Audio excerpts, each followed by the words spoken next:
అందరికీ మరణాత మోషే సుఖపవాస ధ్యాన కార్యక్రమాలు 17వ రోజు నిర్గమాకాండం 17వ అధ్యాయం యొక్క క్లుప్త వివరణ. ఈ అధ్యాయంలో 3 విషయాలు రాయి, బండ, కొండ కనబడుతున్నాయి. ఇశ్రాయేలీలు రిఫీదీములు దిగినప్పుడు త్రాగడానికి నీళ్లు లేకపోతే మోషే అహరోనుల మీద రాళ్లు రువ్వి చంపడానికి చూస్తారు. మోషే అంటున్నాడు, మాతో వాదించనేలా, దేవుని శోధించనేలా. ఇశ్రాయేలీలు దేవుని శోధిస్తున్నారు, మోషేతో వాదిస్తున్నారు గనుక ఆ స్థలానికి మస్సా మెరీబా అనే పేర్లు పెట్టడం జరిగింది. దేవుడైన యెహోవా మోషే నువ్వు పిలిచి నీ కర్రను పట్టుకుని ఇశ్రాయేలీయుల పెద్దలను పోగు చేసి హోరేబులో ఉన్న బండను కొట్టగా నీళ్లొస్తాయి అని చెప్పగానే ఆ బండలో నుండి నీళ్లు త్రాగి వారు బలము పొందినట్లుగా కనబడుతుంది. ఆ బండ క్రీస్తే కదా. కొరింథీయులకు రాసిన మొదటి పత్రిక 10వ అధ్యాయము 4వ వచనములో ఎలాగనగా, తమ్మును వెంబడించిన ఆత్మ సంబంధమైన బండలోనిది త్రాగిరి, ఆ బండ క్రీస్తే. క్రీస్తు కొట్టబడ్డారు మన పాపముల నిమిత్తమే.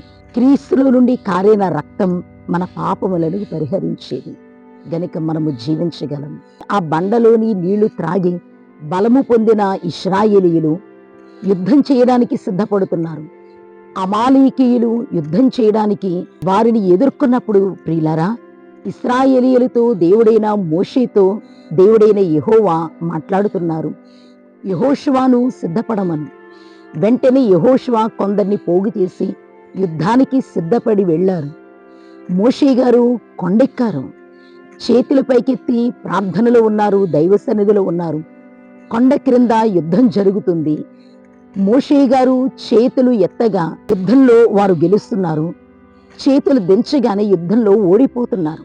ఇంకా మనం చూస్తే అహరోను, హూరు వారి యొక్క సహకారముతో మోషే గారు చేతులెత్తగా యెహోషువ కత్తివాడి చేత యుద్ధంలో గెలిచారు గనుక ఇశ్రాయేలీయులు మోషే యెహోవా నిస్సి అనే బలిపీఠము కట్టగా దేవుని స్తుతించినట్లుగా మనకు కనబడుతుంది. చేతులెత్తగా జయము, చేతులు దించగా అపజయం.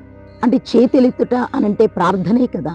గనుక ఏ సమస్య వచ్చినా మనం కూడా ప్రార్థన చేసినప్పుడు తప్పకుండా దేవుడు తన కార్యాన్ని జరిగిస్తారు. ప్రార్థన మరియు ప్రయత్నం ఉండాలి. గనుక దైవజనుడు దేవదాసయ్య గారు బహుగా ప్రార్థన చేసి బలమును సంపాదించి మహిళ కీడును గెలువుడు గనుక వారు యుద్ధంలో జయం పొందారు చేతులెత్తగా. మనం కూడా ప్రార్థన చేసి మన సమస్యల్లో మనము జయము పొందవలసిన వారమై ఉన్నాం. అట్టి భాగ్యం దేవాది దేవుడు మనకు అనుగ్రహించునుగాక. ఆమేన్. మీ ప్రార్థన అవసరతలు మాకు తెలియచేయండి, మేము తప్పకుండా ప్రార్థిస్తాం. ఈ వీడియోస్ తప్పకుండా సబ్స్క్రైబ్ చేయండి, షేర్ చేయండి, లైక్ చేయండి. అందరికీ మరణాత.